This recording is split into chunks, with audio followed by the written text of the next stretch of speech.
Good morning class. सो देखिए, आज की हमारी हेडिंग है that is difference between mixture and compound. अब तक हम सीख चुके हैं मिक्सचर क्या है, कंपाउंड क्या है। हमने देखा मिक्सचर्स क्या होते हैं, इम्प्योर सब्सटेंस होते हैं जिसमें जो चीज़ें मिक्स होती है उनके मिक्स होने का कोई अमाउंट या कोई भी ऑर्डर फिक्स नहीं होता है। Just like sand and sugar, आपके एक हैंड में सैंड है, दूसरे में शुगर।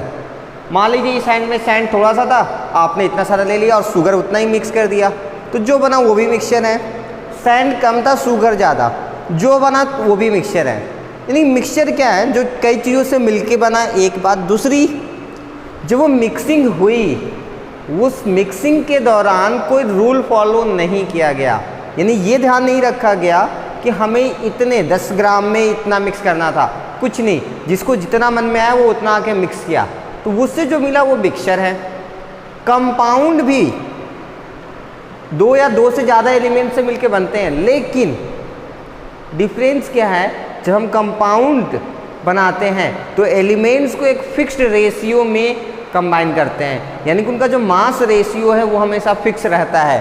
क्योंकि अब आपको हम एटॉमिक मास याद करा चुके हैं, तो कुछ एग्जाम्पल आपको और अच्छे से समझ में आएगा। देखिए जैसे CO2 कार्बन डाइऑक्साइड गैस, आप कहीं से पकड़ के लाइए, या तो आपके इन्वायरमेंट में एटमॉस्फेयर में गैस है वहाँ से पकड़ के लाइए, या फिर जब कैल्शियम कार्बोनेट, अभी तो आप नहीं जानते, ऐसे आप नाम चूना जानते हैं ना, चूना, हाँ, जब चूना या फिर मार्बल, जो चौक है, इन सबको जलाते हैं तो इससे एक गैस निकलती है। वो जो गैस होती है वो भी क्या होती है, कार्बन डाइऑक्साइड गैस।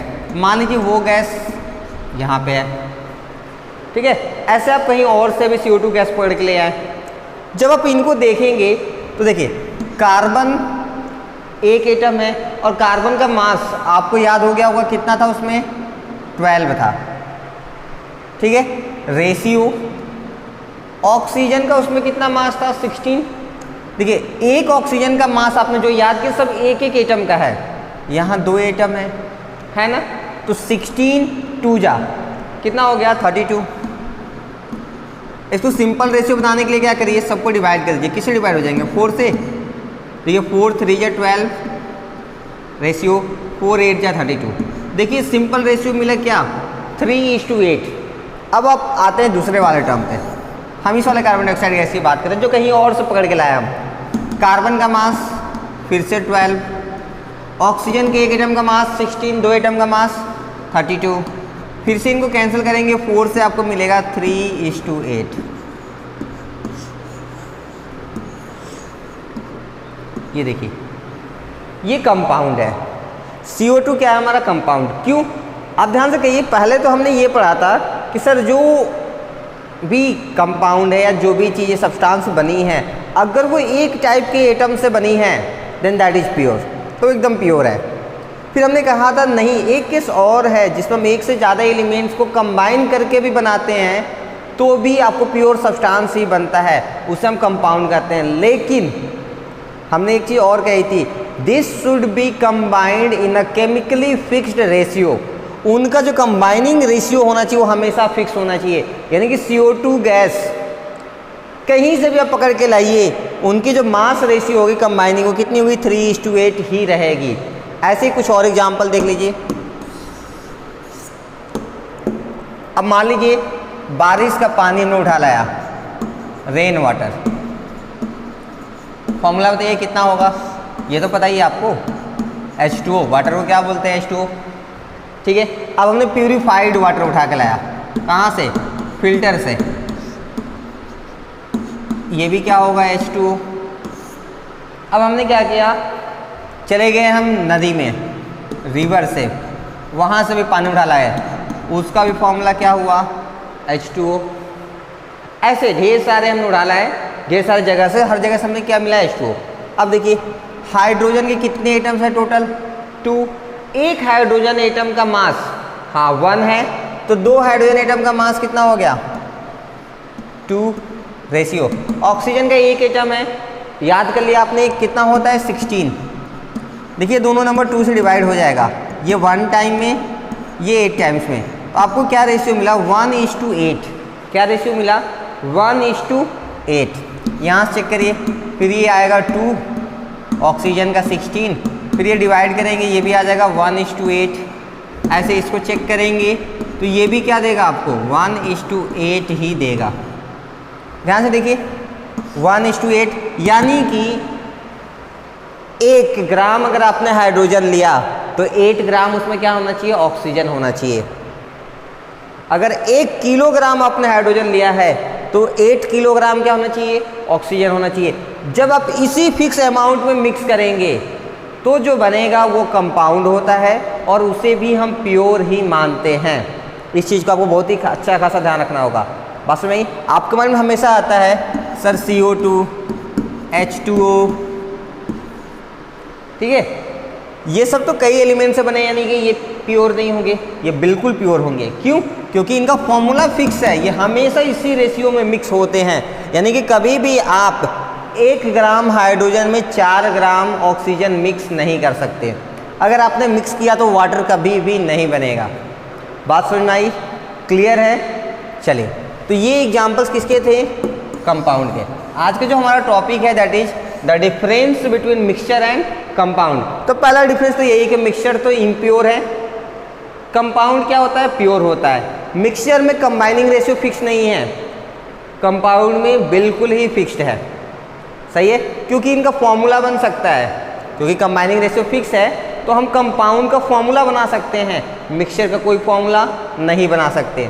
और क्या, क्योंकि कंपाउंड में मिक्सिंग जो होती है वो फिक्स अमाउंट में होती है, तो इनकी मेल्टिंग पॉइंट और बॉइलिंग पॉइंट भी हम बता सकते हैं, जबकि मिक्सचर का हम नहीं बता सकते। तो चलिए आइए कुछ एग्जांपल्स हैं जिनकी हेल्प से हम इनके डिफरेंस डिस्कस करेंगे, किसके, मिक्सचर और कंपाउंड्स के।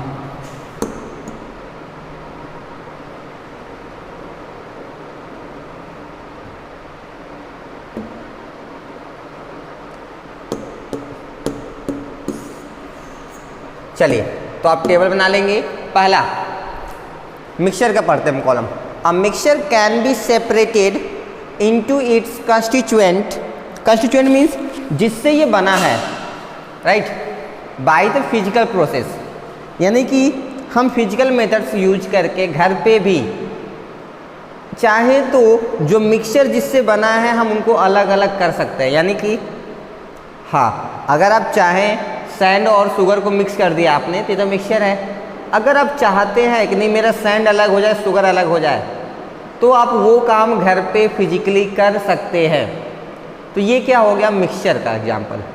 यानी कि मिक्सचर बनने के बाद आप जब मर्जी चाहें तो जिससे ये बने थे उनको अलग अलग कर सकते हैं। लेकिन कंपाउंड में ऐसा नहीं होगा। A compound can not be separated into its constituents. Constituents means ये जिससे बने हैं। मान लीजिए कार्बन डाइऑक्साइड किससे बना, हाँ, कार्बन और ऑक्सीजन से। यानी कि एक बार आपने कार्बन डाइऑक्साइड बना दिया और आप घर पे चाह रहे हैं कि नहीं अब हम उसको कार्बन अलग कर दें, ऑक्सीजन अलग कर दें, वो काम आप घर बैठे नहीं कर सकते। क्या कभी नहीं हो सकता? ऐसा नहीं है। केमिकल मेथड्स का यूज करके किया जा सकता है, फिजिकल मेथड्स का यूज करके नहीं किया जा सकता। यानी कि हम आसानी से ये काम नहीं कर सकते हैं। बात समझ में आई दोनों का डिफरेंस? मिक्सचर जिससे बना है आप जब मर्जी चाहें उनको अलग अलग कर सकते हैं, लेकिन जो कंपाउंड जिससे बना है उनको आप आसानी से अलग अलग फिजिकल मेथड की हेल्प से बिल्कुल नहीं कर सकते। चलिए second, a mixture shows the property of its constituents. जो मिक्सचर बनता है वो जिससे बना है उसी की प्रॉपर्टी शो करता है। यानी कि आप मान लीजिए सॉल्ट और वाटर को मिक्स किया आपने, ठीक है, तो ये क्या बन गया, मिक्सचर। क्यों? क्योंकि आप चाहें तो सॉल्ट को ज़्यादा भी डाल सकते हैं, एक चम्मच कम भी डाल सकते हैं, मिक्सिंग हो जाएगी ना। तो ये क्या है, मिक्सचर है। देखिए, जब आप सॉल्ट और वाटर को मिक्स करते हैं तो पीने के बाद क्या कभी आपको मीठा लगता है? नहीं। आप सोच रहे होंगे ना सर क्या बेवकूफ़ बना रहे हैं, मीठा थोड़ी लगेगा। हाँ, जब आप सॉल्ट मिक्स करेंगे तो पीने पे कैसा टेस्ट आता है, सॉल्टी। यानी कि जो मिक्सचर होते हैं उसकी प्रॉपर्टी वो जिससे बना होता है उसकी प्रॉपर्टी से बिल्कुल मैच करती है। बात समझ में आ गई? यानी कि अगर हम वाटर और शुगर को मिक्स करें तो बताइए क्या बता सकते हो जो मिक्सचर बनेगा उसका टेस्ट कैसा होगा? मीठा होगा। क्लियर है ना? ठीक है। The properties of the compound are entirely different from those of its constituents. लेकिन जो कंपाउंड की प्रॉपर्टी होती है वो जिससे बने हैं उससे बिल्कुल ही अलग होती है। हाँ, जो कंपाउंड की प्रॉपर्टी होती है वो जिससे बने हैं उसकी प्रॉपर्टी से बिल्कुल ही क्या होती है? अलग होती है। नेक्स्ट देखिए, energy. Energy in the form of heat, light etcetera is usually neither given out nor absorbed in the preparation of mixture. जब हम मिक्सचर बनाते हैं तो ना हम एनर्जी देते हैं ना हमें कोई एनर्जी मिलती है। यानी कि अगर आप शुगर में वाटर मिक्स कर रहे हैं या वाटर में शुगर मिक्स कर रहे हैं तो ऐसा नहीं होगा कि आप जिस ग्लास में मिक्स कर रहे हो ग्लास गर्म होने लगे, ऐसा भी नहीं होगा कि ग्लास अपने आप ठंडा होने लगे। ये सारी चीज़ें नहीं होती हैं। लेकिन जब आप केमिकल रिएक्शन कराते हैं, जब आप कंपाउंड बनाते हैं तो बहुत सारी एनर्जी आपको रिलीज करती हुई कई बार मिलती है, कई बार अब्जॉर्ब हो जाती है। इसका मतलब कई बार जहाँ रिएक्शन आप करा रहे हैं वो चीज़ गर्म हो जाती है और कई बार जिस चीज़ में आप रिएक्शन करा रहे हैं वो चीज़ क्या होती है? ठंडी हो जाती है। कई बार रिएक्शन के टाइम पे आपको लाइट देखने को मिलती है। यानी कि एनर्जी या तो रिलीज होती है, रिएक्शन से रिलीज होती है, बाहर आती है, या फिर एनर्जी अब्जॉर्ब हो जाती है। नेक्स्ट पॉइंट देखिए, the composition of a mixture is variable. हाँ, जो वेरिएबल का मतलब जानते हैं, वेरिएबल का मतलब बहुत सिंपल सा होता है जिसकी वैल्यू फिक्स ना हो। यानी कि जो मिक्सचर है उसका कंपोजिशन मतलब वो जिससे बना वो फिक्स नहीं है। कभी आपने सॉल्ट ज़्यादा डाल दिया, कभी आपने सॉल्ट कम डाल दिया, कभी आपने शुगर ज़्यादा डाल दिया, कभी कम डाल दिए, इस बात से कोई फ़र्क नहीं पड़ता है, मिक्सचर फिर भी बन जाएगा। लेकिन कंपाउंड में क्या ये पॉसिबल है? नहीं। अभी हमने समझाया पीछे एग्जांपल लेके। हाँ, कंपाउंड के लिए फिक्स है कि अगर इतना हाइड्रोजन आपने लिया है तो ऑक्सीजन भी आपका इतना ही होना चाहिए, तभी वाटर बनेगा, अदरवाइज वाटर कभी भी नहीं बन सकता है। क्लियर है? तो देखिए, the composition of a compound is fixed. लेकिन कंपाउंड का कंपोजिशन क्या है? बिल्कुल फिक्स है। The constituents are present in the fix proportion by mass. और उनका जो रेशियो होता है, मास रेशियो, वो बिल्कुल क्या होती है? फिक्स होती है। क्योंकि वो फिक्स है तो उसके लिए हम कोई भी फॉर्मूला डिफाइन कर सकते हैं। किसके लिए? कंपाउंड के लिए। लेकिन क्योंकि मिक्सचर का तो कोई फिक्स ही नहीं, कभी ज़्यादा मिला रहे हैं कभी कम मिला रहे हैं, इसलिए मिक्सचर का कोई भी फॉर्मूला नहीं होता है। बात समझ में आ रही है? क्लियर है? चलिए आगे। Next, a mixture does not have a fixed melting point और बॉइलिंग पॉइंट। किसी भी मिक्सचर का फिक्स मेल्टिंग पॉइंट या बॉइलिंग पॉइंट नहीं होता है। A compound has a fixed melting point and boiling point. लेकिन जो कंपाउंड होता है उसकी मेल्टिंग पॉइंट और बॉइलिंग पॉइंट बिल्कुल ही फिक्स होती है। रीजन कोई पूछ ले तो क्या बताएंगे? बहुत सिंपल है, क्योंकि जो मिक्सचर है वो उनके कॉन्स्टिट्यूएंट्स पार्टिकल्स जिससे वो बना है उनकी कंबाइनिंग का कोई रेशियो फिक्स नहीं है, इसलिए उसका कोई फॉर्मूला नहीं होता है और उसकी कोई मेल्टिंग पॉइंट या बॉइलिंग पॉइंट फिक्स नहीं होती है। लेकिन कंपाउंड में ये रेशियो फिक्स होता है, इसका फॉर्मूला डिफाइन होता है और चूँकि सब कुछ फिक्स है इसलिए इसकी एक फिक्स्ड मेल्टिंग पॉइंट और बॉइलिंग पॉइंट भी होती है। क्लियर है? सारे डिफरेंस समझ में आ गया आपको मिक्सचर और कंपाउंड के? तो ठीक है, आज आप इतना ही करिए, बाकी हम नेक्स्ट क्लास में डिस्कस करते हैं। Till that, thank you so much.